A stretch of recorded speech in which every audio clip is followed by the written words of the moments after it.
Hi everyone, I'm Suma and I'm here with Debashish Banerji. He's the professor of Indian philosophies and cultures at California Institute of Integral Studies. He's also the program chair for the East-West Psychology Department. And with us, we also have Alicia Gonzalez and Jonathan Kay. They both are students at CIIS. Before we begin, Jonathan, did you want to introduce GEM Archive? Sure.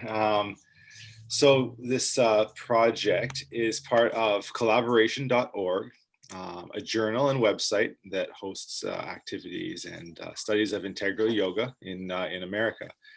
And so as part of the journal, there's a new project called Gems from the Archive, which we will be going through and selecting past articles that really stand out, and we are republishing them, reformatting them, and doing some content based on them. So meaning doing some interviews like we're doing today. So this is the first in the series, and we chose to republish and do this talk about the article that Debashish had published. It was called Living Laboratories of the Life Divine. And it was actually a talk at the OM conference in Los Angeles. The OM conference is an annual gathering dedicated to the study of Sri Aurobindo and the Mother. And that was in 2003. And so we're going to be talking to Debashish about this article, and we'll go from there. But Debashish, my first question for you was about post-humanism. I think it would be nice to give some newcomers an idea about your take on post-humanism, especially because there are so many different theories about post-humanism online, and I think it gets mainly discussed on the internet differently from what you refer to as post-humanism. So if you can elaborate on your take on that. Oh, okay, sure, Suma. So post-humanism is a relatively recent field, and it has come out of a number of lineages converging. I think one of the major lineages that has led to it is what's called transhumanism. And transhumanism is more concerned with the way in which human beings are no longer remaining what they were because of the impact of technology. So that on the one hand, you have various ways by which quasi-humans, technological quasi-humans are being produced. The human himself or herself is more and more becoming what's called a cyborg. In other words, we have body parts and functional units inside us which are attached to us intimately, which are machinic, which are technological. On the other hand, you have beings that are becoming more and more sophisticated that are actually mechanical beings with artificial intelligence. And the third feature is the fact that a new technological layer of human existence has entered. You can call it, a cyber ontology. In other words, our relations are mediated by a kind of a non-local layer that has made us also like that, to some extent. There was a great media philosopher, Marshall McLuhan, who says the media is the message. In other words, depending on the medium through which we communicate, our content also changes and our consciousness also changes because we are interfacing directly with it. So all this has led to a certain field called transhumanism. Now, post-humanism is to a large extent a critique of transhumanism, because where it comes from is it's seeing the entire technological acceleration as something that begins from around the European Renaissance or the European Enlightenment that has given us a new view of the human. In fact, what we call humanism is really a term that arises from the Renaissance, where we are talking about the centering of the human and in our concerns from a world which was God-centered, right? So humanism. So what is the human? This becomes the question. And today we don't think about it when we moved from the medieval ages to the modern ages or to the Renaissance. We didn't ask the question, what is the human? We just thought, okay, now we are human. But today, because of the way in which the non-human is impacting the human, partly due to technology, but partly also due to the pluralism of other humans. In other words, colonialism has ended and a new post-colonial world has arrived in which many different kinds of beings who are non-Western are sharing a modern world. And their histories have another definition of human. It's not the same definition of the human that was assumed by the European modern stream. So what we call post-modern is in a sense a pluralization of the human as well. So all this is bringing a certain kind of critical perception on the idea of the human and bringing up also the question, what is the human? Now, one angle of that is to question even the fact that there is any essence at all to the human. And that particular line of thinking is what is opened up by Nietzsche, who says that the human is a being in the making all the time. The human is always, one may say, post-human. The definition of the human is not an essence that we can kind of codify, just like we can build a classification table of what is a cat. What are the properties that we can, classify to identify a cat? Can we classify properties like that to identify a human? And when we try to do that, we find that there's always something that escapes, and tomorrow we are not what we were yesterday. So this view of the human as a perpetual transition, that is fielded by somebody like Nietzsche. And then that has become an entire stream of thinking that actually goes through some postmodern thought and ends up today in what is called posthumanism. And Sri Aurobindo, interestingly, very easily converges with that particular line of thinking, because he's conscious of the fact man is a transitional being. In that talk that you're talking about, I quote both Sri Aurobindo and the mother holding that particular transitional view of the human. So in a way, it is a conscious critique of the Enlightenment view of the human, which is at the basis of humanism, which defines the modern human from the Western point of view. And so that is how I see posthumanism. Would you say the main distinction between posthumanism and transhumanism is the technological aspect, that transhumanism is more based on scientific materialism? Yes. I mean, in terms of the usage, yes, you're right. I myself, I mean, when I first started talking about, the post-human, I was confused about this, and I used the term transhuman because you think that transcending the human would be the transhuman. But the common understanding of the word transhuman is, as you said, it's really the transhuman is the human that has crossed over due to technological means.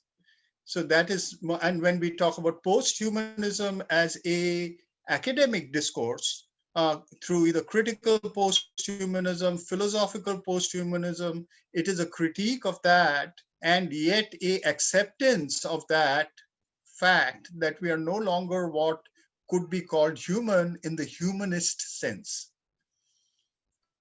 And within posthumanism, it seems like Sri Aurobindo's theory is more leaning towards consciousness, whereas the ones that get mainly discussed on the internet, they are more based on psychology or I'm not sure if they are pointing to the same thing that Sri Aurobindo's theory is pointing to. You're right, except that it's all a question of terminology, because again, when we use the word consciousness, for example, this word also has plural meanings. If you go around asking different people what they understand by the word consciousness, you'll get a variety of answers. To a large number of people, I'd say the majority of people, they think that rationality is consciousness. That's why we use the term conscious mind. We have a conscious mind and an unconscious mind, right? Only the rational part is called a conscious mind. Then to some others, consciousness is an emergent property. In other words, you have inconscious materialism, right? Matter, which is not totally unconscious. And then from that, you start having a certain kind of consciousness in life, pre-human life. And the idea there is that consciousness has a certain reflexivity to it. In other words, there is a way by which conscious beings know that they are conscious, that is the definition of conscious to us, another class of people. And then when we use the word consciousness, and that is a new psychological use also of transpersonal psychology, for example, we question whether consciousness is an emergent property or when consciousness is the fundamental property of all reality. In other words, matter is conscious, life is conscious, mind is conscious. So there's a pluralism when we use that term, and we find that that is something that is debated within these post-humanist fields. Some of the philosophers like, Gilles Deleuze, Simondon, etc., they hold either a panpsychist or a panentheistic view of everything being conscious in some way. So the consciousness that you're talking about, not all post-humanists assume, but they all are working with different models of consciousness. And just one quick thing I wanted to ask was, it seems like sometimes when someone says matter is conscious, we tend to interpret that, we tend to compare it to human consciousness, but it could be conscious in a different way. It doesn't have to be. Exactly. And that, as you said, when you said we compare it to human consciousness, it immediately brings up the notion of what is human. What do we understand by human? So this, what you just raised about when we say matter is conscious, what does it mean, is and one of the interesting post-humanist concerns, that when we talk about consciousness, it's not merely what we consider to be human that is conscious.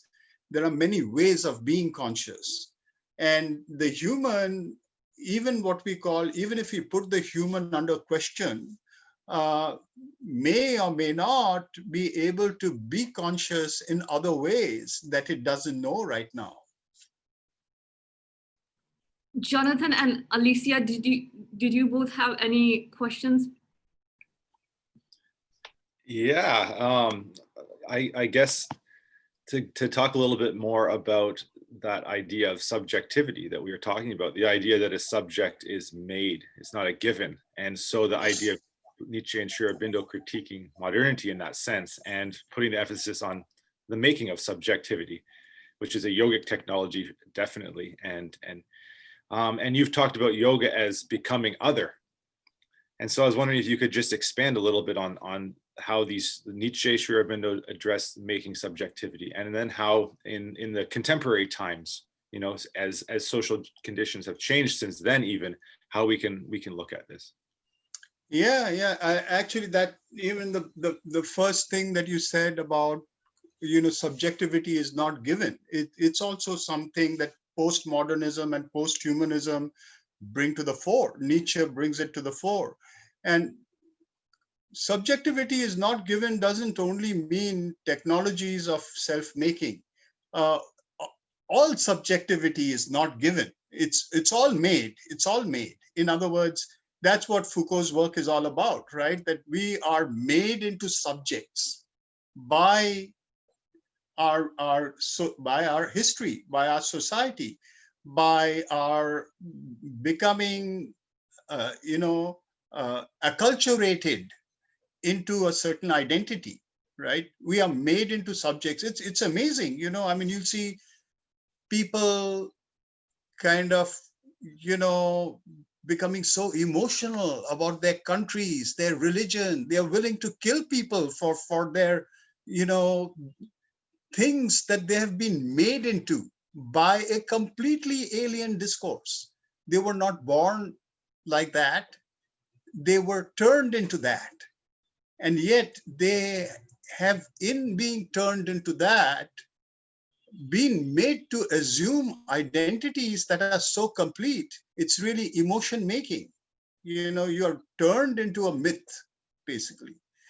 And so what we find is that these thinkers are bringing that to our attention and saying that, right from Nietzsche, this is Nietzsche's primary subject. I mean, I'm in the essay you're talking about. I'm talking about moving to the overhuman, right? Transience or transitoriness of the transience of the human. But that is a later theme in Nietzsche. I think his primary subject is this relativism of the subject itself. That, ideologies make the human. Ideologies make the subject, right? And how can we arise out of it and make ourselves into subjects, which is what he calls perspectivism. Perspectivism for Nietzsche means, instead of allowing us to be co-opted into some ideology unconsciously, how can I accept a goal of becoming and make myself a subject that is related to that goal of becoming other than what I am? How can I take some values which are aspirations to a kind of consciousness, again, that I'm not aware of, that I do not have? And how can I become that, right? So this is the whole idea that feeds into the notion of the transition to the overhuman. The overhuman is that we can, even mentally, even as philosophers, one can formulate goals of becoming that are not experienced by us, but that are ideal in certain ways. And we can actually try to become that. Can we become that? That becomes the whole idea of subject making towards a being that is not yet manifest. So I think that from that point of view, yes, that is an entire stream that fits right into post-humanism. So Debashish, when you were speaking about transhumanism and posthumanism, what was coming to mind for me was the goal of transhuman and the goal of the posthuman from these two different perspectives. And on the surface, you would think that the goal is the same, because it's transitioning from the human into a perfected being, in a sense.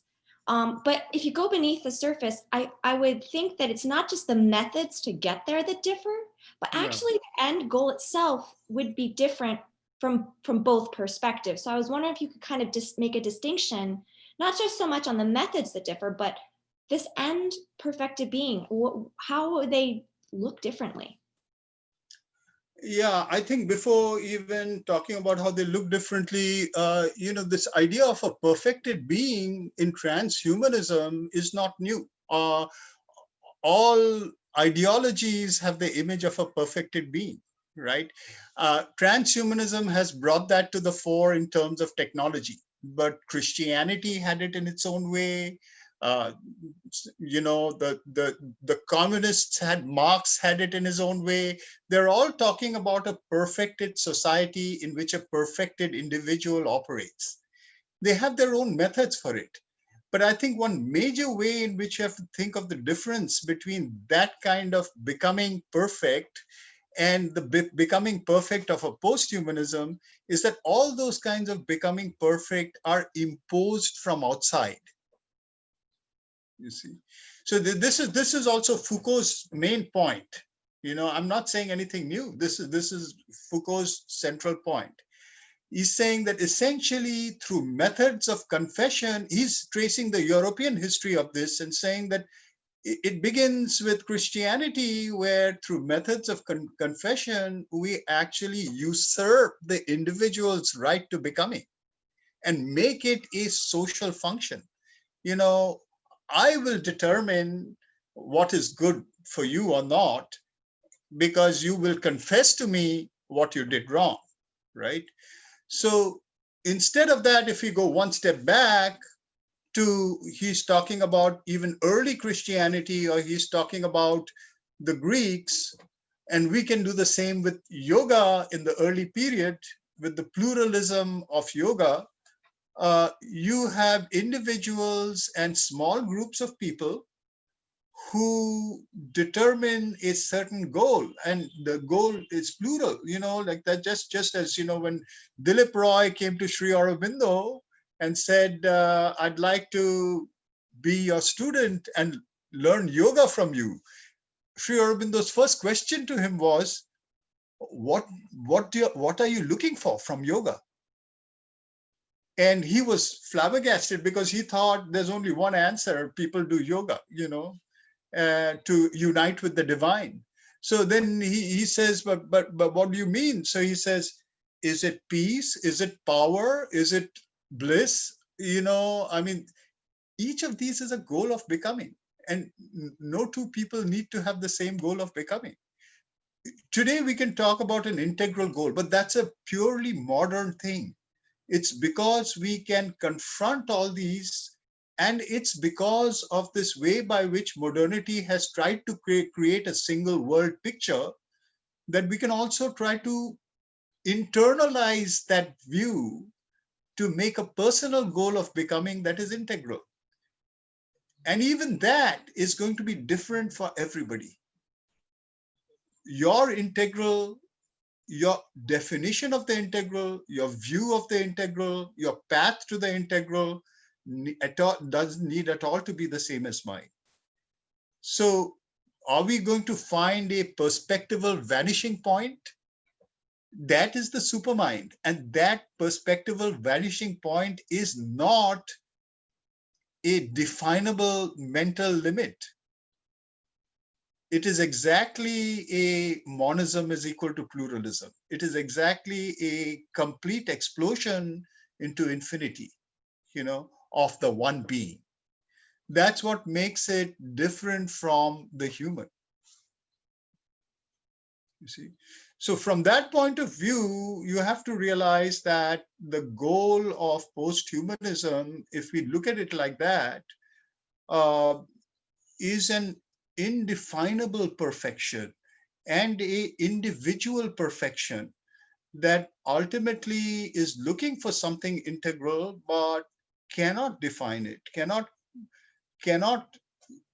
normalize it, in an ideology. While the goal of transhumanism is very clear. There are clear marked boundaries of becoming immortal, retaining, having tremendous omnipresence, omnipotence, all achieved through the machine.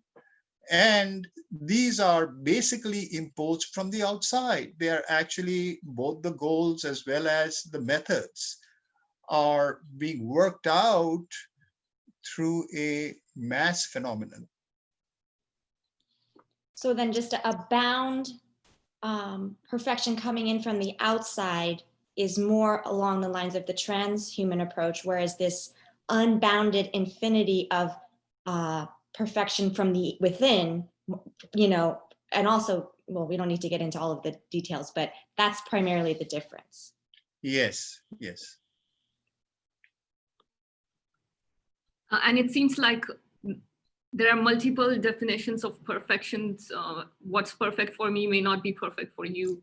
So absolutely, we have to begin somewhere, you know, and that's why he was asking that question. Some people, for them, and that's the whole idea about, you know, that there are as many paths as there are opinions, you know, or, you know, the truth is one, but the sages speak about it differently.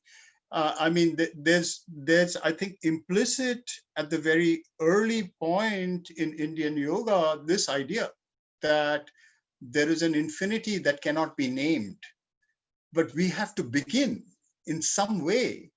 And whatever we begin with, however we speak about it, is our individual approach to it.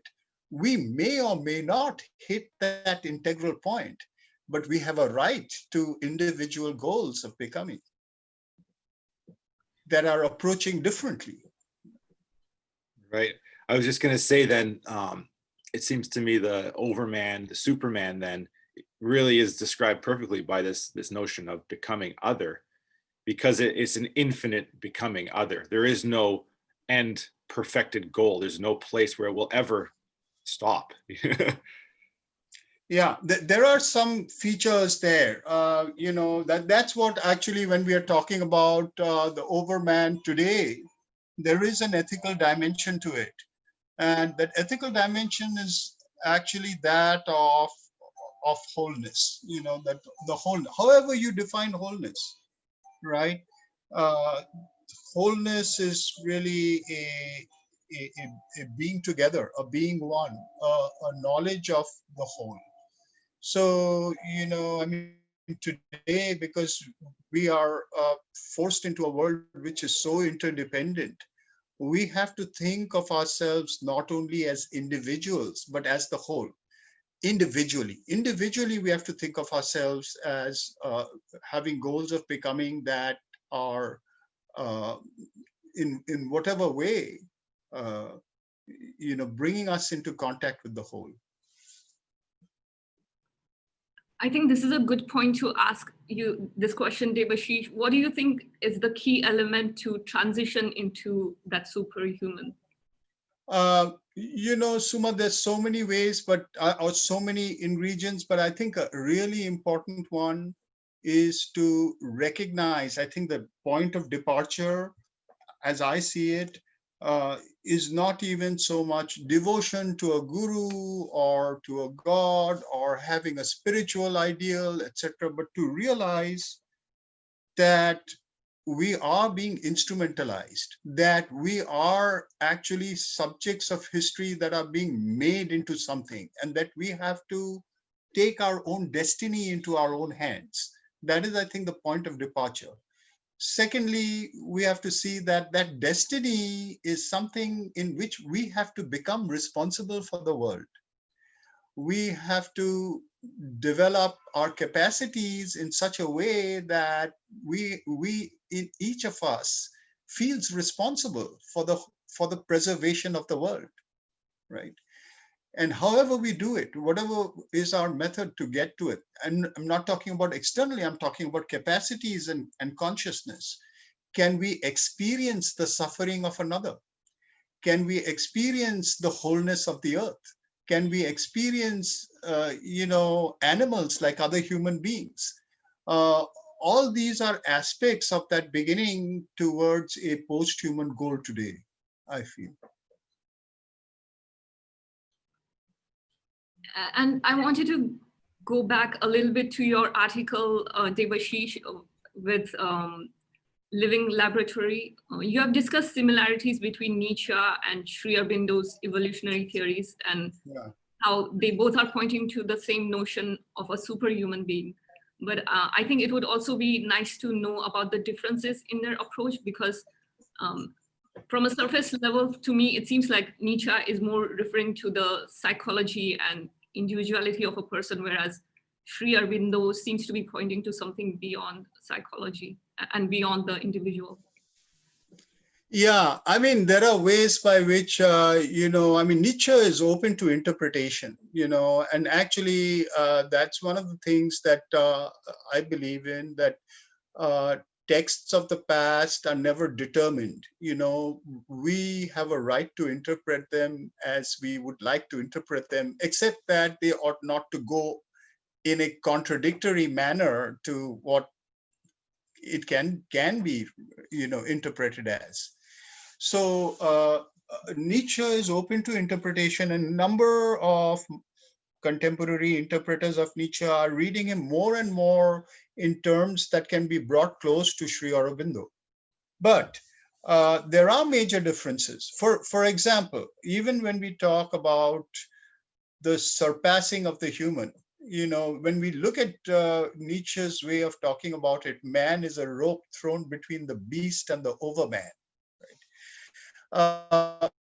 For him, there is always this leaving behind the animal, leaving behind the earth, and moving to a goal that is beyond, right? While I would say for Sri Aurobindo, that goal, that man is a transition, is not a leaving behind, but a greater inclusion. You see, I think that's a really important, and in that sense, it is more like a responsibility towards the earth. The overhuman or the Superman is not a kind of a more powerful man, is not a gigantic human, or even a post-human that has greater capacities that we cannot imagine. Uh, these are capacities of identity with the other. And that other is the earth. That other are other animals. That other are other humans. That other are other races and people with other histories, right? So that universalization of consciousness, is a very important departure that Nietzsche doesn't really address when he's talking about that transition. Another one is that the other one is that for Nietzsche, there is something greater than the human, not only as a goal. And as you said, it's not only psychological from that point of view, because if we really read Nietzsche and look at some of the contemporary interpreters of Nietzsche, even in that passage that I'm talking about, he speaks about a going under. A going under. What is a going under? A going under is a kind of renunciation of the ego for a will that is universal. The will to power that he's talking about is not an individual will to power. It is the universal will to power. It is the universal evolutionary force. So in a way, he is tapping at that. The difference is, for him, there is only this aspiration or will that is universal underneath all creatures, but he does not see the other side. For Sri Aurobindo, it's a response system, that there is an aspiration and something from the transcendence replies and brings to birth that other that has yet to be born. How, Sri Aurobindo talks about this in the Life Divine, actually at a certain place where he discusses this. Can a process that only has a below be good enough? And he says that the process from below has a kind of memory in it, because the above is immanent in the below. It has a kind of memory in it, but that memory is a clouded memory. That memory is a kind of a memory that is pushed down or pushed into the background by a tapas, by a force that keeps us from knowing what it is. Therefore, we are really calling on that memory to awaken by its own origin, touching it, revisiting it, and opening the doors to what it really is. So that, the lines with which the book The Mother begins, or the image with which Sri Aurobindo's symbol is held, which is the aspiration from below and the supreme grace from above that answers. That system is not what Nietzsche is talking about. Nietzsche is talking about just an aspiration from below, or a will from below. But if we really look at his work, he's not talking about an individual will. He's talking about a surrender of the individual will to a greater universal will from below, a will of the earth. And if we look at the way Sri Aurobindo begins the synthesis of yoga, we find that he does the same. In the synthesis of yoga, for a lot of it, he's not talking about that response from above. The first chapters of the synthesis of yoga, and the very first chapter in which he defines his use of the word of the epigram, all life is yoga, is that nature is aspiring towards divinity, and therefore there is a yoga of nature going on all the time.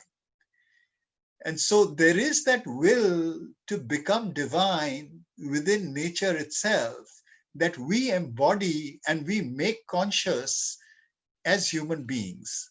That's the entire premise of those early chapters. And in a way, Nietzsche is saying the same thing. But I think Sri Aurobindo brings in this element of the response from above later. He brings in the element of the universalization of consciousness. These things are not there in Nietzsche. And he brings in much more practical methods of yoga, which are not there. And it remains a kind of philosophical ideal in Nietzsche. Thank you, Debashish. That really clarifies a lot for me. Jonathan and Alicia, did you have anything to add to that? Yeah, actually, Debashish, you brought up when it comes to the similarities, the universal will within, and that's something that both thinkers agree on. Yeah. And you use the word surrender. That's foundational for both thinkers. Yeah. And which for me, from thinking about Nietzsche and then the thinkers preceding him on this side of the globe, sounded somewhat new. The surrendering, that's just so foundational. And so I was thinking, is there any elements in Nietzsche's work as it relates to what we're talking about that also have to do with sacrifice? Because in the Indian tradition, there's so much related to surrender and sacrifice, starting as early as the Veda. So I was wondering if there's an overlap there as well. There may be, Alicia. I'm not a total scholar of Nietzsche, so I'm not sure. He's written about the pre-Socratics. He calls them the pre-Platonics. He has a kind of a substantial essay called the pre-Platonic philosophers. But this notion of sacrifice that has to do with the myth of the sacrifice of Purusha and the reverse sacrifice of the plurality to reconstitute the Purusha. This is central to the Vedic tradition. And this may or may not, I have not found it in that sense in the mythologies of Greece that many of these thinkers are drawing on. But at the same time, the surrender and the universal will is certainly there. Deleuze, it's there in a big way. And that's why he sees Spinoza as saying that, the whole idea about expressionism in philosophy, which is that there is one substance that is expressing in all things. And we are a mask on that. And it's only when we reach out to realize that we are nothing. That's that third mode of knowing that Jonathan drew attention to some time back. He has the epistemology of Spinoza. There are three kinds of knowing. And these three kinds of knowing could very well be mapped to Sri Aurobindo's three kinds of knowing, where knowledge, by external contact, uh, direct knowledge by internal contact, and knowledge by identity.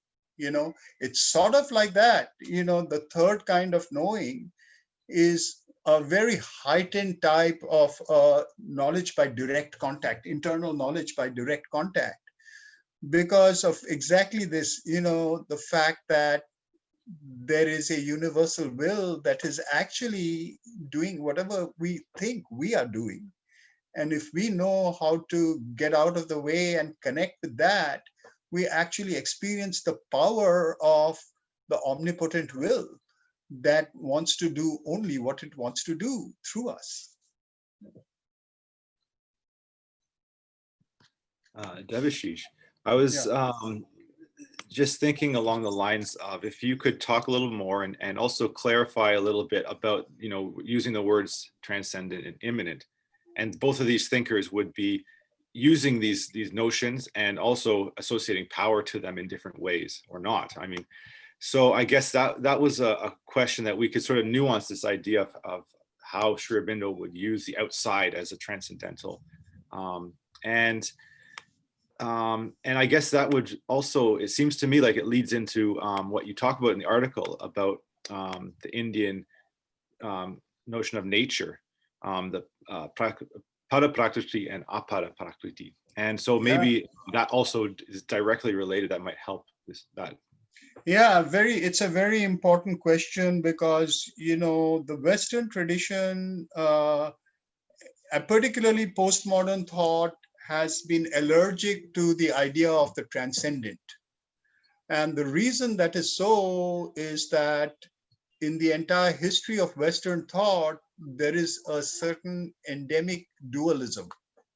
The transcendent is different from and dual with the immanent or the empirical, right? You have the mind-body split. You have God and his creatures, the creator and his creatures, right? So one is going to be transcendent, the other is going to be the subordinate of the transcendent, right? And there's a gulf between them. There is a gulf between the two. When Sri Aurobindo uses the word transcendent, he's not talking about any separation or gulf between the transcendent and the immanent. He's talking about an outside that collapses that binary. You see, the transcendent is the immanent. Really the further we go, the more we realize that what we are calling transcendent is only because it's the outside of our experience. And the more we come close to it, we realize that it is inside us. The one outside, the one unmoving is swifter than thought. It moves and moves not. It is very far and it is very close to us. It's intimately close to us. How close? It's closer than we know, right? It's closer than we can even imagine, because we cannot objectify it. So this outside is ultimately the pervasive. This outside is that to which there is no outside. This outside is always the paradoxical. This is not the same as the way by which transcendent is used in the Western tradition, because the outside of the Western tradition is always in a dichotomous relationship with the inside. It is always constrained by this binary. Just one other question coming to mind, because we're speaking of Spinoza as well. Being an Enlightenment thinker, there's a lot of emphasis on the rationality and the capabilities of rationality as well.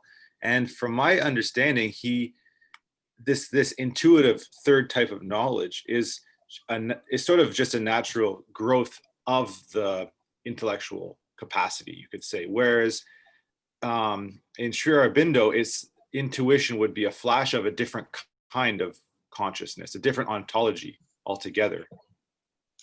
I don't think what Spinoza is saying is a degree or a kind of a growth of the intellect.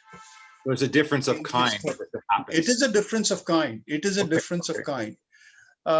Because, I mean, if we look at Spinoza's, I mean, whether we look at his epistemology or if we look at his ethics, intellect is involved in it, but it's largely about affect and volition. So definitely whatever he's talking about is a more integral thing than just intellect.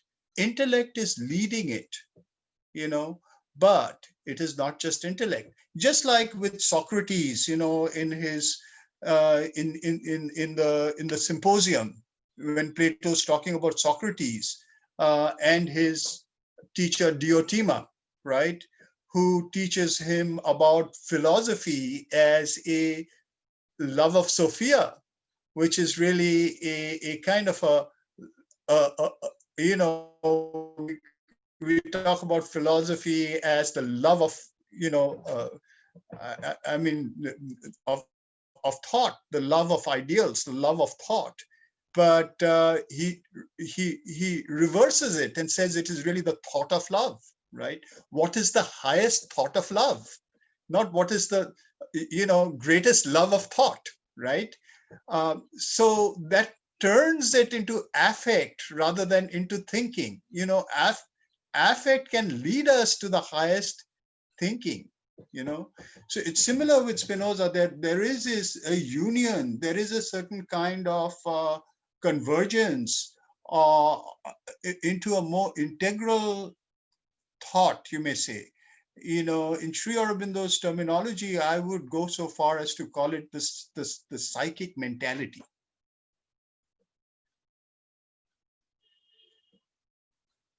So,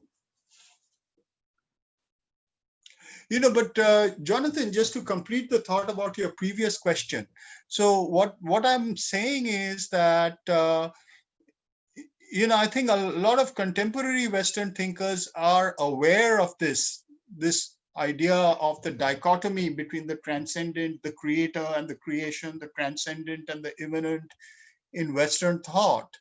And so that's the reason why people like Deleuze are saying that whatever philosophy you create, we have to recognize the fact that there is a duality. This is the case with Sri Aurobindo as well. That's why at the base of his philosophy, there is Sankhya, which is a dualistic system. But you have to connect that to another layer and another kind of outside, which is really inside. That is the plane of immanence. Sri Aurobindo may call it the transcendent. Deleuze may call it the plane of immanence. It's the same thing. It's that which collapses the duality and is the outside of the duality itself. Yeah, thank you. Beautiful. Debashish, I had that question about duality. So in evolutionary theory, what came up for me was it kind of contradicts itself, because there are parts where Sri Aurobindo talks about to be able to tune into this super mind, the lower mind has to transcend that dualistic thinking, which is ego-based and lives in separation. But the idea of like evolution in itself is dualistic, because it's kind of like putting things in, this is evolved, this is not evolved, this can tune into supermind, this cannot. So it's kind of contradicting itself when it talks about dualism. What are your thoughts on that? To start with, Suma, the answer is yes and no, because contradiction is the very name of the supermind. Because if it doesn't contradict itself, it doesn't go beyond mind. It is paradoxical. Contradiction is a mental thing. Contradiction in the supramental sense is a paradoxical ontology, So that's why it's yes and no. So basically, we can look at it like this, that as you said, you have to go into higher and higher ranges of mind. No, you don't need to go to higher and higher ranges of mind. The supermind is everywhere. so that you can find, and you're supposed to find a body intuition towards the supermind. You're supposed to find a emotional intuition towards the supermind. From the plane of intuition, which Sri Aurobindo calls the tail of the supermind, things start becoming integral. In other words, that's actually expressing itself in our minds, it's expressing itself in our speech, expressing itself in our emotions, in our will, in our skill of the body. And so at every level, when unimaginable, we just had the famous footballer who passed away, right? Who's that famous footballer? Maradona? Maradona, right? Maradona. I mean, he was like a magician of the football, right? I mean, you couldn't believe some of the things he did. What was happening there? There was a divine power that was working through the body. So the question of the supermind and evolution, yes, it is evolutionary, and we do have a certain kind of a range of consciousness that reaches from states that are more entrenched in forgetting and become more and more aware. But when it becomes aware enough, it finds itself everywhere. It doesn't find itself just above the mind. And this question that you raised, Suma, is one of the major differences between Ken Wilber and Sri Aurobindo.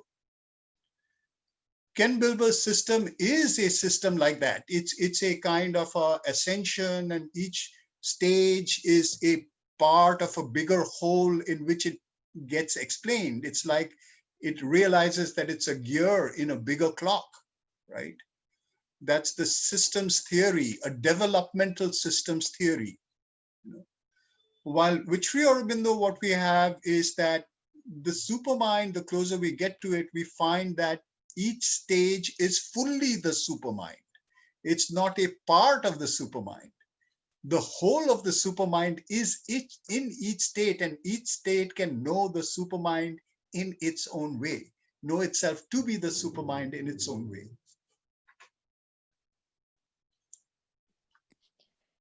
Debashish, because we're talking about specifically Aurobindo's understanding of evolutionary theory and how it plays into his larger philosophy, I was wondering if you could clarify the role that involution plays, because that's something that, at least for me initially, was difficult to kind of grasp and reconcile with the evolution. Yeah, that is another thing, and that is related to this notion of the sacrifice, actually, Alicia, because that is at the root. You may say it's a metaphysical root that he tries to rationalize in a variety of ways in the life divine. But basically, the involution is a self-forgetting, right?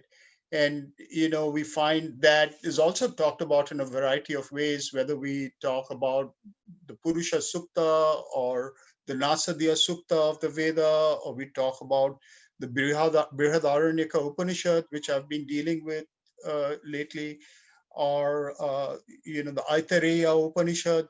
They have different ways of talking about this paradoxical beginning. What is the beginning, right? The beginning is a paradox. What is the nature of that paradox? And that paradox is, sort of narrated as a involution, you see. And that involution is a state that cannot be talked about. It's the Purusha. The Purusha, ultimately, the Veda can't, it's too early to talk in paradoxical terms about the origin. But from the Upanishad, they play with this paradox. Ultimately, in the Gita, you have the description of the Vishwarupa. That is the paradox. That is the Purusha that cannot be known by the mind, because it is contradictory. It is formless and has infinite forms. It has all the forms that have occurred in past, present, and in future, and it also has forms that will never manifest, right? So all these paradoxes are the plenitude of this being, this origin, this monism is equal to pluralism, this radical contradiction. And to become anything, it has to limit itself. And if it is to become anything in a systematic form, in other words, it deploys something like mind, because system itself means that there is some kind of mentality, mental-like thing that is acting as a logic. And therefore, this complete forgetting, this ground zero, this wiping out of consciousness, so that there can be a graded and phased remembering of the multiple becoming the one in multiple ways. See? And the unconscious becoming the conscious in multiple ways. So those become the kind of metaphysical foundations for describing a evolution without end, that is tending towards that is fragment. It's like the Humpty Dumpty story, right? All the king's horses and all the king's men couldn't ever put Humpty Dumpty together again. And that's in the fitness of all things, because each particle of Humpty Dumpty has to know that it is the whole Humpty Dumpty. And all the particles have to reconstitute a Humpty Dumpty, which was never the one with which we began. So to be able to reconstitute Humpty Dumpty, that's where the involution comes into play. That's the evolution, I'd say. Yeah. The Humpty Dumpty itself is the fall is the involution. Okay. The fall is the That's involution. The fall, it fell. It fell. In falling, the image of its completeness entered into, was already there in every particle, but the particle thinks it's a part, right? Every center of the universe that thinks the universe rotates around it was ultimately the entirety of the universe. Only it's forgotten. Now it finds itself with others. But there were no others. Each one was all there is. Yeah, I'd like just to say that what you have just been talking about does come up in the article in a way, because you mentioned the eternal event. And so this image of Humpty Dumpty and the fall of the Purusha is an eternal event. And that's I guess, the eternal event. Right, and it helps us talk about like the paradoxical perspectival vanishing point, or like the non-linearity of evolution, things like that. Can we, for a second, see if there's how that the eternal event, which is an idea that is in Sri Aurobindo's work as well, how that resonates with Nietzsche? I mean, is that the eternal return of difference? Yeah, that's a good, in talking about sacrifice, etc. I think Nietzsche plays with it, and it is implicit in his work without really becoming explicit. He doesn't have the full metaphysics of this involution, evolution, of this mythology, but that is really the eternal return, right? The eternal return is the temporalizing of the divine event, right? The one who has entered time is always repeated in time or as time. Time is the return of the one, you see. So to create conditions where one experiences itself returning as the different each time, based on a certain development, based on a certain kind of growth from a certain beginning, is the return, is the eternal return. The eternal return of the same, which is the eternal return of difference. Always different, always the same.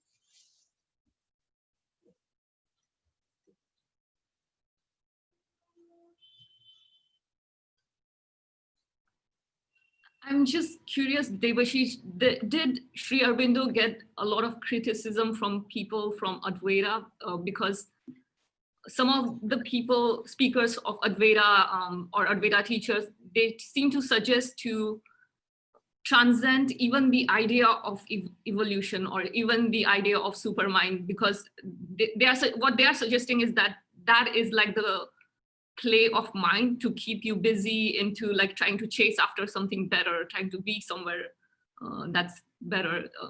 So I'm just curious if Sri Aurobindo received criticism from Advaita teachers. Yeah, he did. I mean, I see one. I mean, for a variety of reasons. I think in his time, I don't know how many people criticized him, but over time, there have been people who've criticized him, who are Advaitins, who are Buddhists, etc. And in similar ways that you mentioned, because even in his time, like Raman Maharshi, for example, who held him in great regard. He held him in great regard. But as to his theory of supermind, he said, what is there to come down? Everything is already here, right? So in other words, and Sri Aurobindo says that the Brahman is everywhere, always, everywhere. The Sri Aurobindo does not oppose that view. All he's saying is that, I mean, in response to that, he's saying, yes, everything is already here, but how come we are having such a bad time of it here? What can we do about that? Can we all just, this is the whole teaching of the Gita, right? Are we all supposed to go to the cave and experience that everything is always here? What are we supposed to do about it? Or are we all supposed to experience that everything is always here and thereby experience a perfect world? If that's the case, and we can do whatever we do in life to the full of our capacity, we have realized the supermind.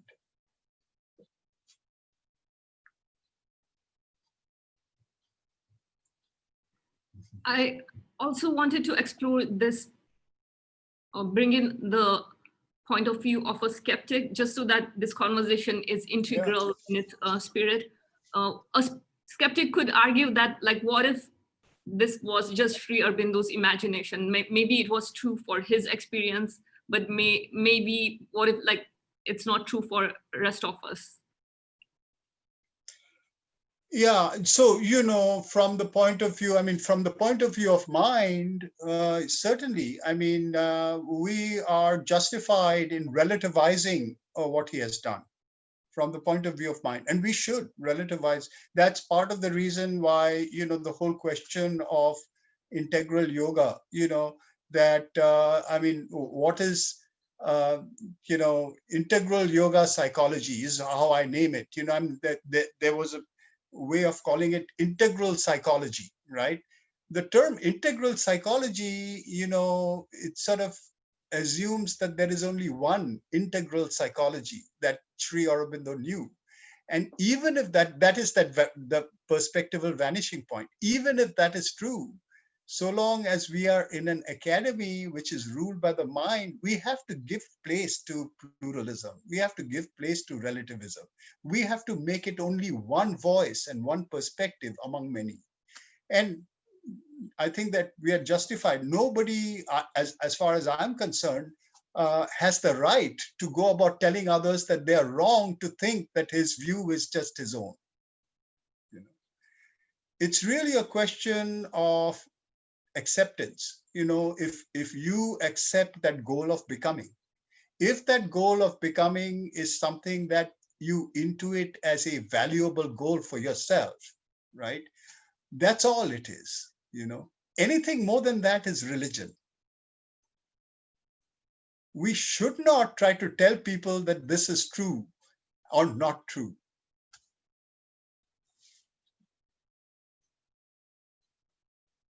It's kind of like up to the person to explore and find out on their own.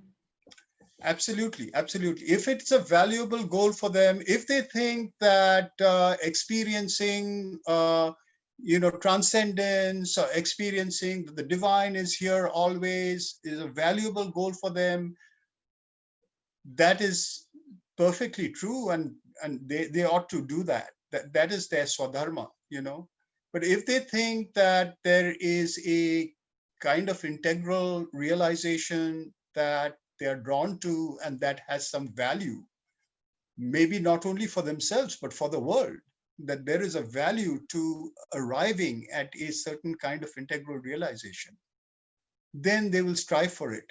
What Sri Aurobindo said about his own path and his own, yoga is that even if I knew that I could not attain to this, still I would have done exactly what I did, because it's the best thing that I knew I could do. You see, this is humanity.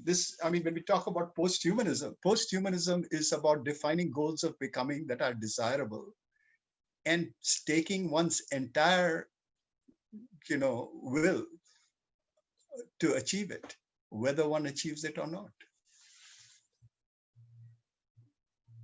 It's the only thing worth doing that you have to do.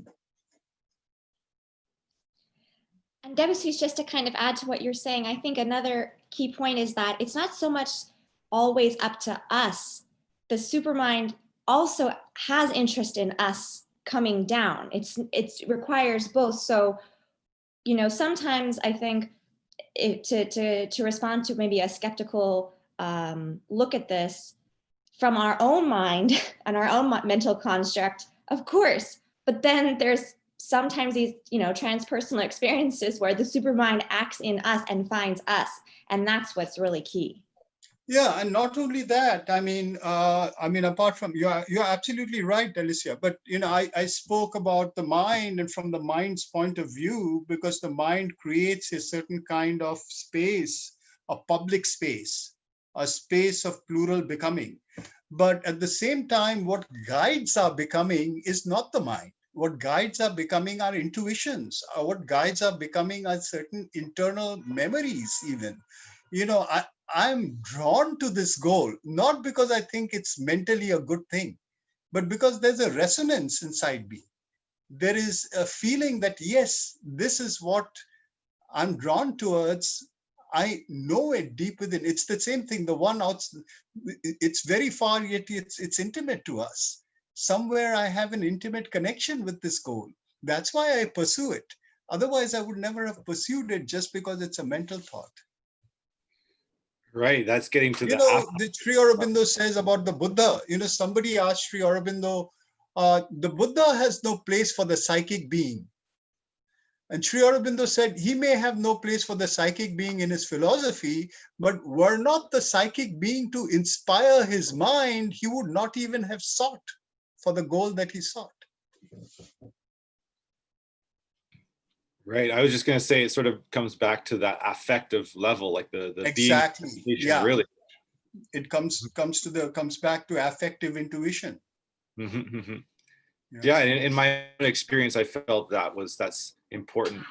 That I was exploring, but it was really when I came into when I went to India to learn Indian music, but came in contact with Sri Aurobindo and the mother's teachings, it was really it was almost these two levels of that are affective in a way, but like that sort of slowly over time would start to harmonize. It was like thoughts that sometimes I couldn't get my head around, but there was a feeling that was also drawing, and it's sort of like there's in that way the multi-layeredness of intuition is also something that's part of this. Very, very, absolutely. It's key to this whole thing. And that's where I think, this entire lineage, if you talk about Nietzsche, who's talking about an impersonal will, you talk about Spinoza, you talk about Deleuze, you talk about Sri Aurobindo, this is a major shift when we are talking about points of departure, right? What is a point of departure from our ordinary way of living and thinking to a step towards the supramental life or goal, this is a point of departure from trying to develop goals by the mind as, okay, this is a good thing, to finding that resonance. Joseph Campbell uses that pithy term, follow your bliss, right? Follow your bliss, right? It's become a new age buzzword, but it's true, follow your bliss. There is a affective intuition that guides us, and we stop it usually because we bring our calculative mind into the picture. But those who've really achieved anything in life have followed their bliss, and that's why they have. This is what the Gita is calling Swadharma.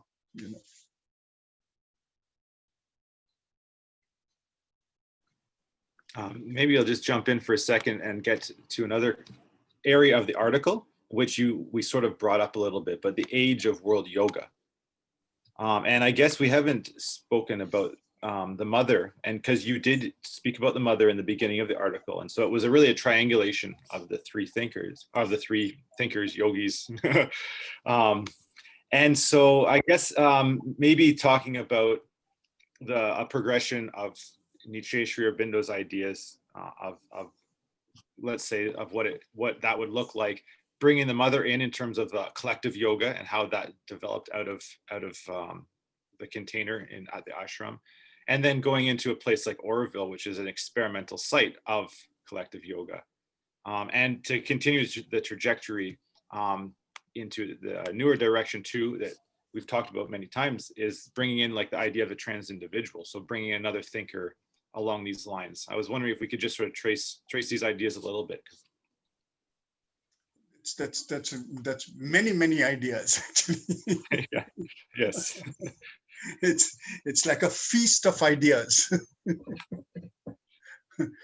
But I think the mother, it's very interesting, and we know that the mother's entry into Sri Aurobindo's life brought about major changes of emphasis, and one of them is this psychic being, because even in the synthesis of yoga, I mean, there's maybe 2 or 3, I mean, the early, the 1914 to 1920 chapters, right? There's, I think, 3 uses of the word psychic as he later used it. There's a number of uses of the word psychic in the way we use it now in the new age. Psychic prana, which is like a sort of a occult prana, or a kind of a subliminal internal energy, but psychic used as soul, right? There are 2 or 3 uses, very few. How did they come about? They came about because he was already in contact with the mother in 1914. But after she came in 1920, that word increases more and more, and it becomes the center of the yoga, coming to the front of the psychic being, right? I think, again, this is exactly, and it relates to Suma's questions about rising. If you read the synthesis of yoga and Sri Aurobindo's own yoga, personal yoga, it's all about rising. It's rising to a level where then you can come down. But the mother changes the emphasis, and she's saying that psychicize the being so that the body, the mind, the will, the affect, everything is its own independent attempt to express the supermind. Everything is raised to the highest pitch possible because behind it is the immanent divine. And then that becomes the basis of a collective yoga here and now. And that's why she says, if you read the Life Divine, Sri Aurobindo is saying each individual has to rise to a really high level, attain the Gnostic being, and then a number of Gnostic beings form a Gnostic community. But the mother is saying, if you're going to do that, the need for interdependence has grown so great. She doesn't say it there, but we can say it that, if we are dependent on maybe 10 people achieving the supermind and then forming a Gnostic community, the world will be obsoleted by then. The world will be extincted by then. We have powerful forces working towards the extinction of the world. We are in the middle of one right now, this pandemic, right? The climate change is right around the corner that can just wipe us out. Many people think we're already done for, right?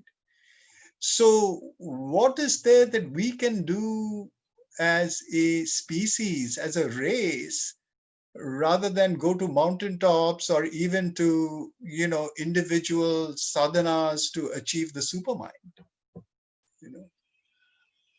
And Mother's answer to that is create new spaces of becoming where we empower an integral yoga from inside out, from the psychic towards the supermind. So the psychic being is the intuitional basis of a plural collective.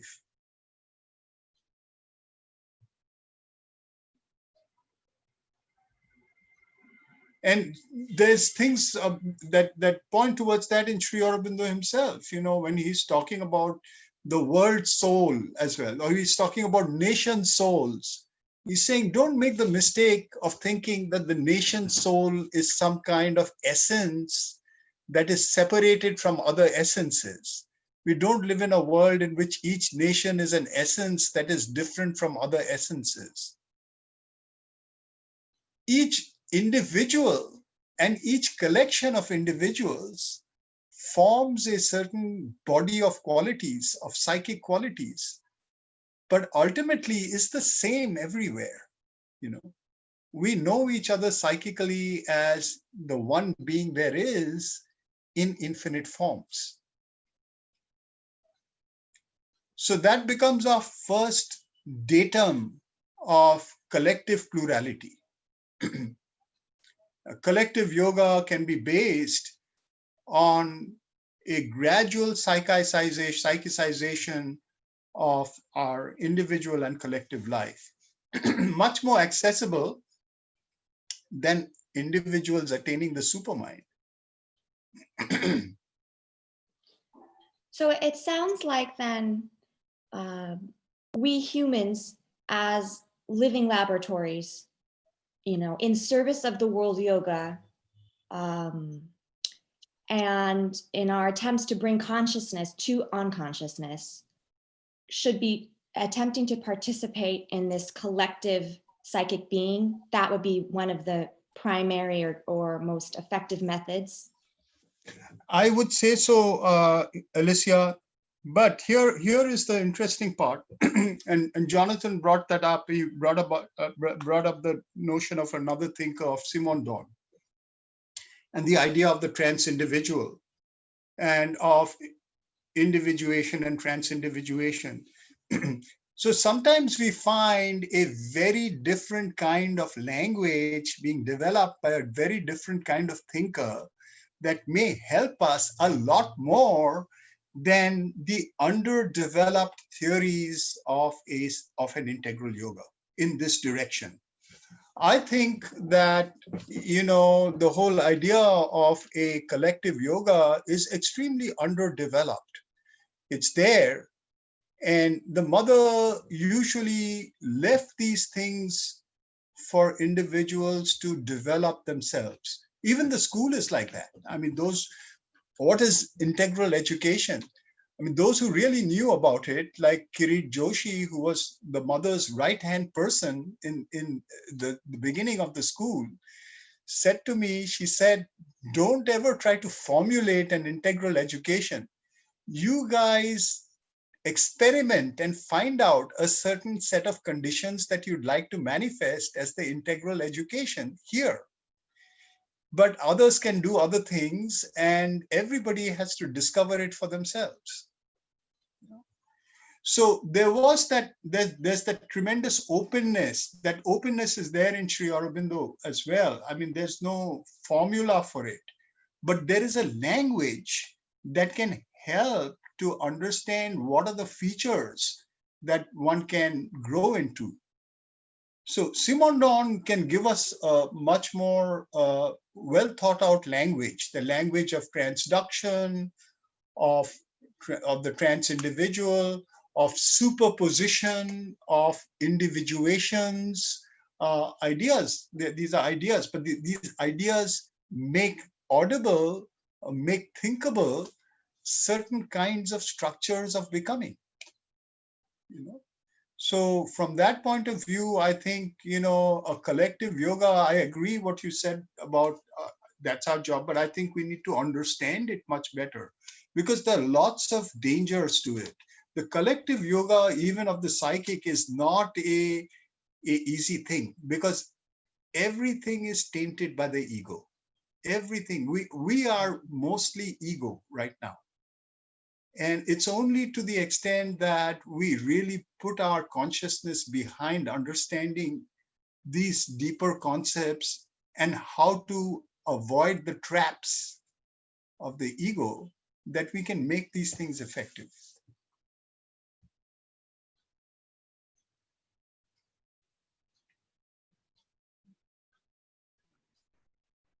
How do you foresee all this unfolding in terms of technology, Debashish? Like, for example, would human singularity arrive before technological singularity, or vice versa? Or do you think they kind of like feed each other and evolve with each other?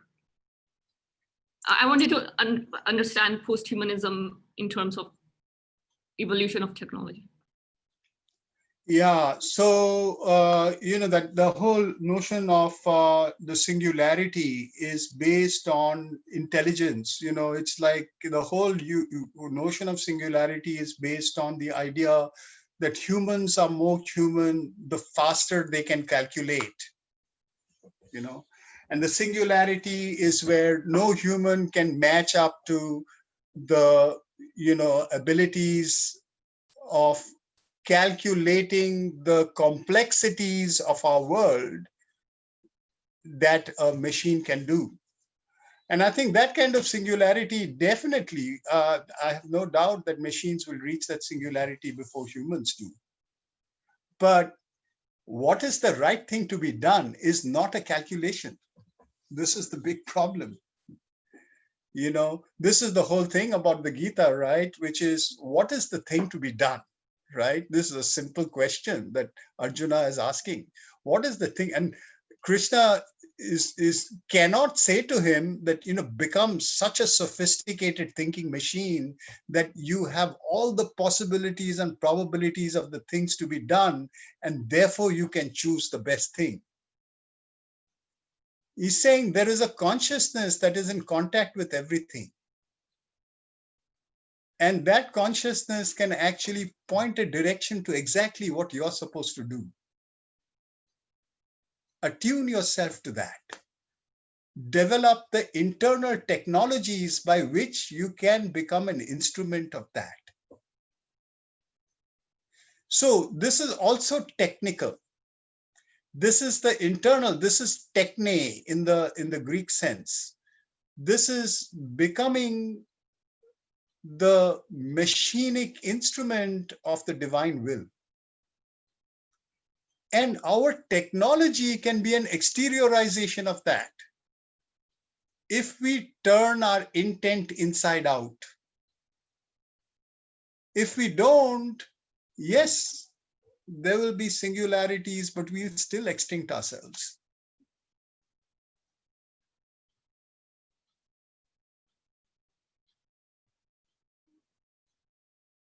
So I see, for example, you're talking about Auroville. I see there's lots of problems in Auroville as well, but I see communities like Auroville or Ashram, or even places like Shantiniketan, the way Rabindranath originally thought about it, are spaces where becoming of the individual is privileged over the perfection of the community in terms of development, development. Technology feeds development. Its entire image of the world is happiness as having.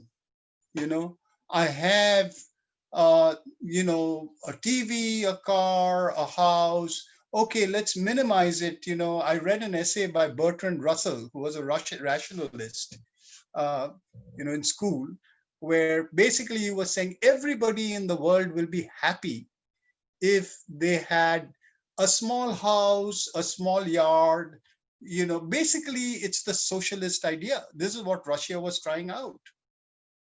Everybody will have a TV, everybody will have a computer, everybody will have a certain number of basic amenities, which may actually, the ceiling may go up over time. New technologies will bring new things, but it'll be a small set that everybody will have, and everybody will be given roles to perform that are already predefined, etc.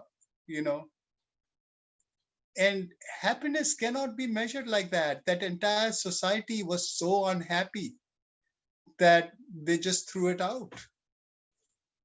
Now they found that after having thrown it out, they couldn't manage themselves, so they've brought back a strong man.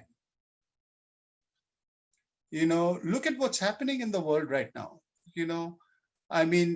Nation after nation, large numbers of people are not able to deal with the complexity of our existence, and they're becoming conservative. They want strong authoritarian leaders to control their lives. So basically our technology, if we look at places like Auroville or Shantiniketan, if we can turn our inner life into the goal of existence, then collectively we'll invent and use technology as our own inner way of expressing and experiencing the divine. That is our, and the new technologies will be of help. Consider the two ways of using the computer, right? If you don't know what you want to do, then the computer will tell you what you want to do. It'll actually feed you with desires. It will make you the subject that it wants to make you through the world market, right?